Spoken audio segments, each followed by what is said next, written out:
Save, कोण आहे ग हा जो तुझ्या काळजाला दस्तक द्यायला लागलाय डायरेक्ट?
बासरी?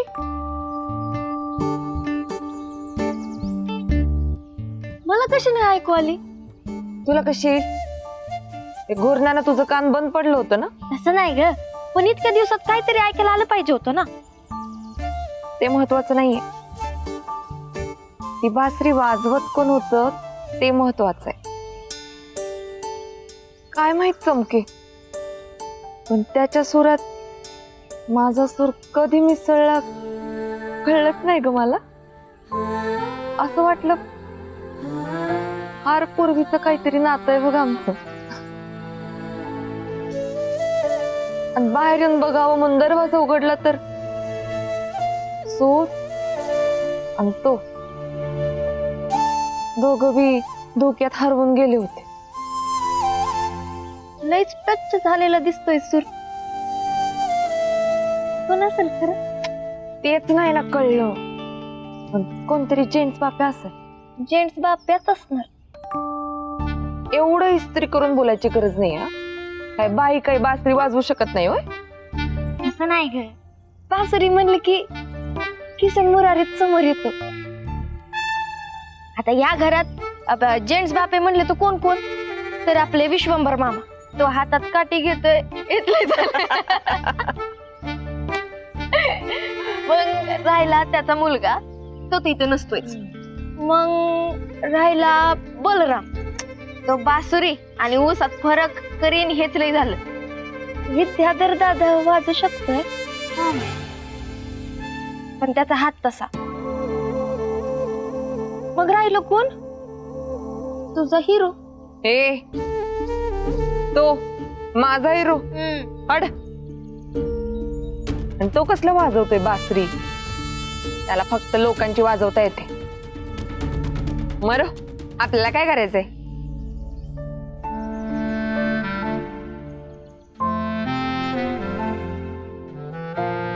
लईच भारी वाजवत होता का?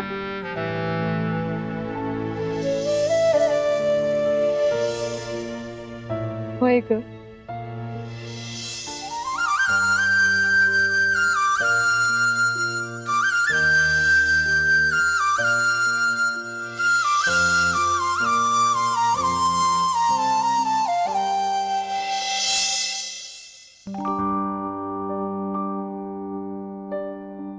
हे ऐका ना, मला एक कविता सुचली.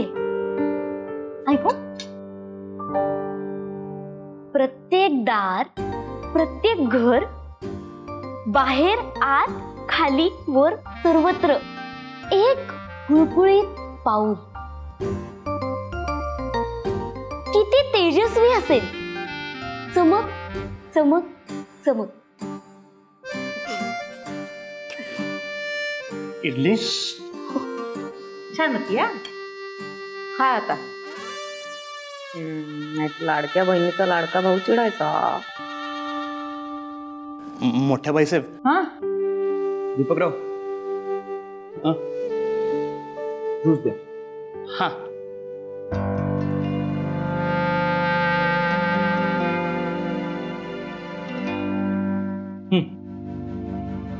दीपकराव, आजचा इडली सांबार आणि डोसा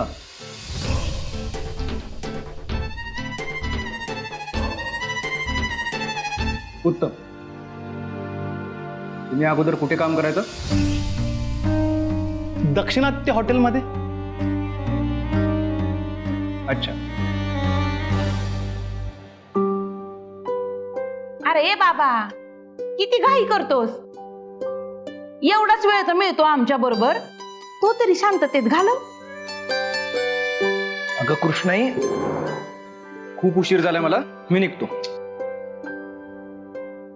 मोठ्या बाईसाहेब, 1-2 दिवस सुट्टी पाहिजे होती. नाही, सुट्टी अजिबात मिळणार नाही. हा, सगळं मलाच करावं लागतं. हो. नाही बाईसाहेब, माझी मुलगी आहे ना, घेईल सगळं सांभाळून. अगं त्यांना काय म्हणायचं ते तरी ऐकू दे. बोला तुम्ही. मोठ्या बाईसाहेब, ते मी श्रीमंत दगडूशेठ हलवायला नवस केला होता की तुमच्यासारख्या मोठ्या खानदानात, उच्च घराण्यात नोकरी मिळावी, आणि नोकरी मिळाली की नाही की मी 21 नारळांचं तोरण बांधीन, असा नवस बोललो होतो. असा जाईन आणि असा परत येईन. तेवढीच 1-2 दिवस सुट्टी. कसली सुट्टी? सुट्टी नाही, शिट्टी सर. ते 3 शिट्ट्या झाल्या की भाजी करणार आहे असं मी मोठ्या बाईसाहेबांना बोललो होतो. तेच.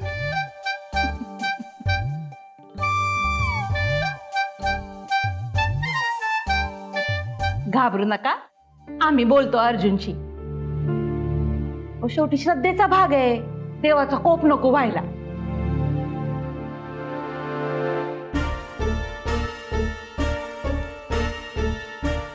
अगं सावित्री आली. थांबा, मी आलो.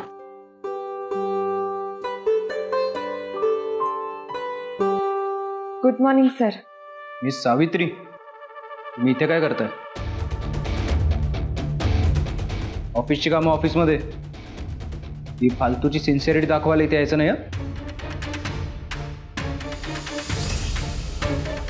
सोनारानं कान टोचलेलेच बरे असतात ना शाले, असं म्हणतात की नाही. खरंय बघ. हो. वहिनी, तुम्हाला अपमान करवून घेण्याची हौस आहे का? ते आम्ही हिला थोडी बोललो. आम्ही शालीशी बोलत होतो, तिचं जनरल नॉलेज वाढवत होतो. कशाबद्दल?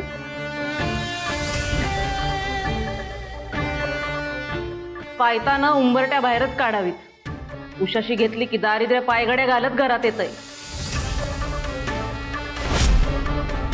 वहिनी, तुम्हाला मी सावित्री ताई, किती उशीर केलास ग. मला वाटलं आता तू येतच नाही. चल बरं बस. मी आता आउट हाऊस मध्ये पाठवणारच होते तुझी ताटली. प्रिया, तू यांना बोलवलंस? हो, म्हणजे अरे काय झालं, परवा आम्ही बोलत होतो ना, तेव्हा असं लक्षात आलं की हिला साऊथ इंडियन फूड खूप आवडतं.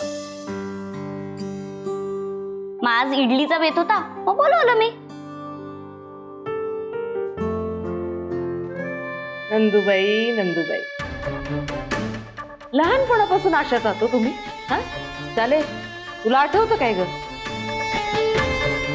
लहानपणी एखादं नवं चांगलं खेळणं आणलं इथे ठेवून देणार बाजूला, आणि नोकरांनी बनवलेले कागदांच्या होड्यांशीच काय खेळ, फुटलेल्या काचाच्या भिंगाचं काहीतरी बनव, हे असलं काहीतरी चालू असायचं इथं.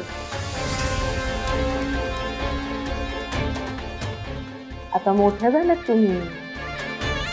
आपण कुणाशी मैत्री करावी आणि कुणाशी नाही हे आता कळायला हवं आपल्याला. ते कळण्यात किती मोठी आहे. मला तरी तसं वाटतं नंदावहिनी.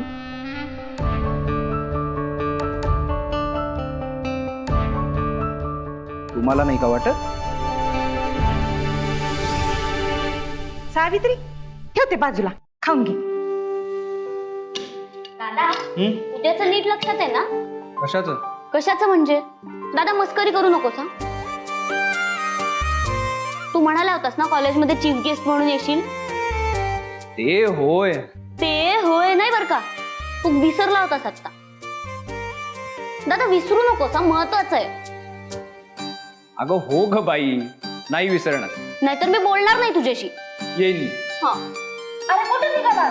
तिथं खाऊन तर होऊ दे. 8:30ची मीटिंग आहे. 8:30ची नाही, 9:30ची मीटिंग आहे सर, मक्खी जॉईंट कंपनी सोबत. ते विसरले.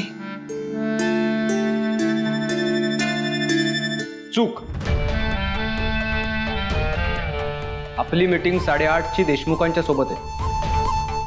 नाही नाही, ते प्लॅन मध्ये नव्हतं तसं. प्लॅन बदलला मी. मालक कोण आहे? तुम्ही सर. निघतो मी. आणि हा कृष्णाई, नाश्त्यासाठी हाफ लीव मिळत नाही, किमान इंडियामध्ये तरी.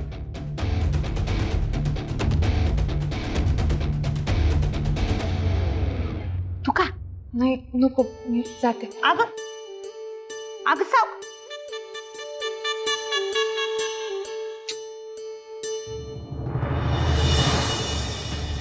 माधू, मला कोणी आतबाहेर केलेलं चालणार नाही. चहा, नाश्ता, कॉफी, सरबत, ज्यूस काहीही नको. कळलं?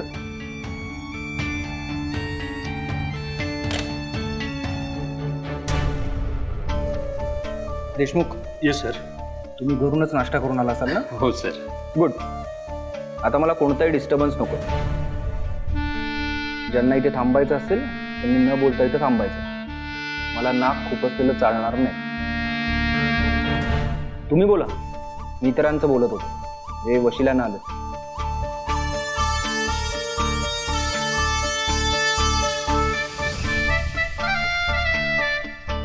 असो, बोला Deshmukh. This is golden opportunity sir. फॉरेनचे इन्व्हेस्टर्स आहेत, आता पुण्यात आहेत. उद्याच्या दिवस आहेत. उद्या तुम्ही जर म्हणत असाल तर उद्या मीटिंग अरेंज करतो. दादा उद्याचं नीट लक्षात आहे ना? कशाचं? तू म्हणाला होतास ना कॉलेजमध्ये चीफ गेस्ट म्हणून येशील. डन. मी उद्या जाईन पुण्याला. Absolutely no issues. Okay sir.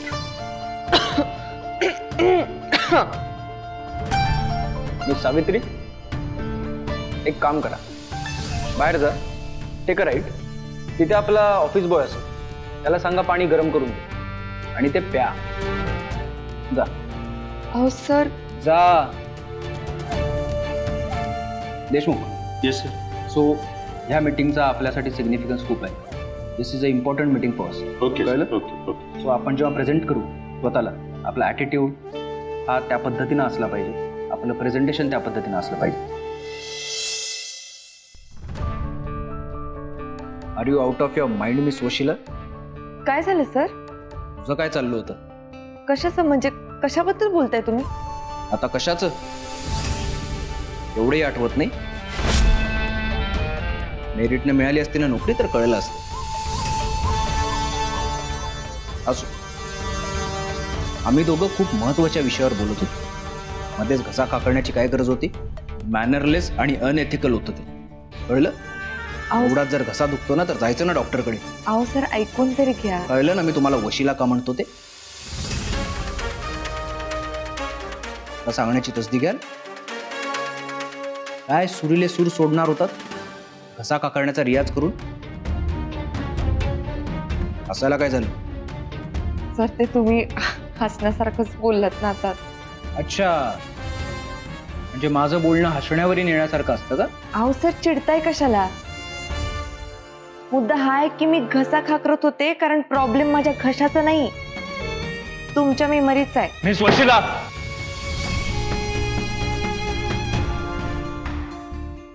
रंगई पकडायला दिली ना, हात धरायचा नाही. त्यासाठी तर आली असेल. काय नाही म्हणजे काय नाही. हे नाही कसं,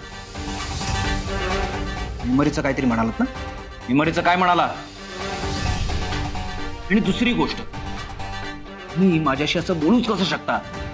मी विसरता का की तुम्ही माझ्याकडे एम्प्लॉई आहेत आणि मी तुमचा बॉस आहे? नाही नाही अजिबात नाही सर. नाही सर. अहो माझं ऐकून घेतलं तर कळेल ना. बोला.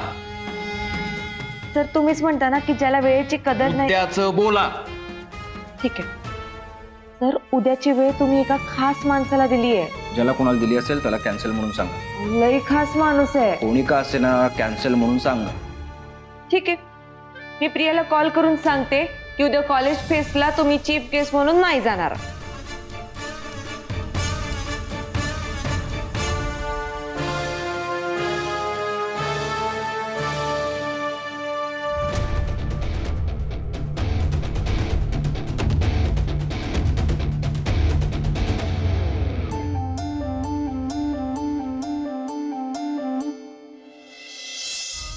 ठीक आहे, उद्या धक्का बसणार होता तो आज बस.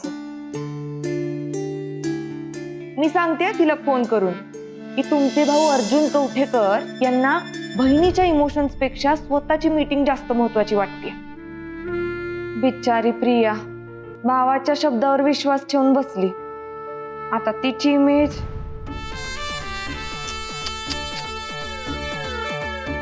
काही प्रॉब्लेम नाही सर, फार फार तर काय होईल, खूप रडेल. ठीक आहे मिस वशिला, मुद्दा कळला. फार बोलायची गरज नाही. यू मे गो.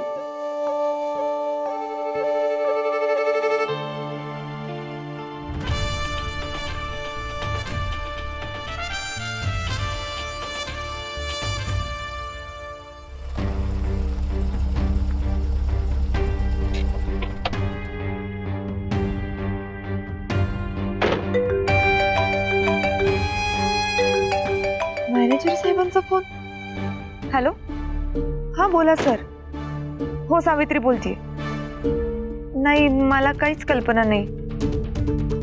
अच्छा, सरांनी सांगितलं होतं का?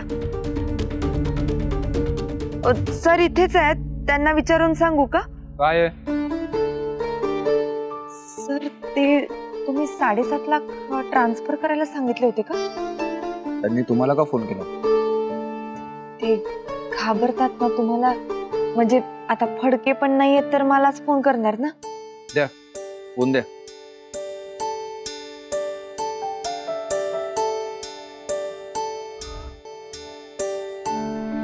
स्पीकरवर टाका.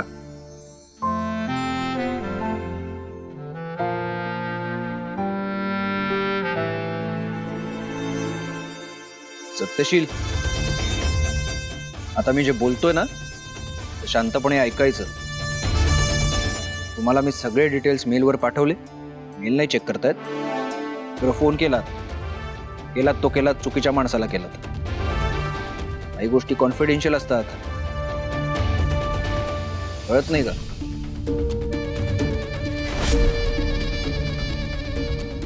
आता ऐका.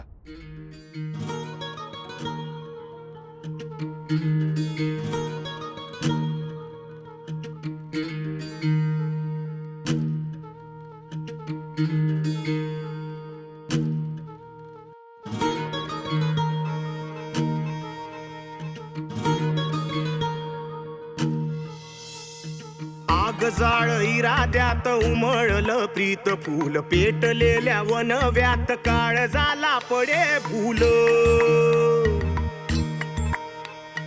चालताना तुझ्या वाट पुन्हा लागते रे ठेच, अंधारानी उजेडाचा मनी पडलेला पेच.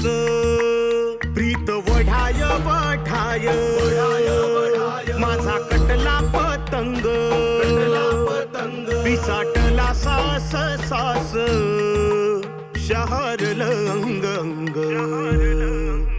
प्रीतीचा बनवा उरी पेटला, प्रीतीचा बनवा उरी पेटला. फोन कट झालाय मिस वशिला. कळत नाही का? सॉरी.